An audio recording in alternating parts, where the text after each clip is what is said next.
ఈసారి ఎట్లయినా మీరు కూర్చోరు, ఇక పెద్దోని చిన్నోని కూర్చుని పెడితే అరెస్ట్ లెక్క ఉంటుంది.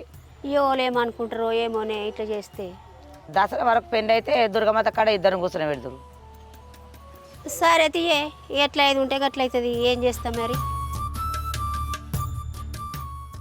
సరే పూజ కంటే కూర్చుండ పెట్టలేదు, కనీసం నీ కొడుకును నన్ను పిలిచైనా ఓ మొక్కను నిలబడుర్రి ఇక్కడ ఉండురని మాట్లాడినవా? ఏది విలువలే, మీకు మీరే వేరు, మీకు మీరే వేసుకున్నారు.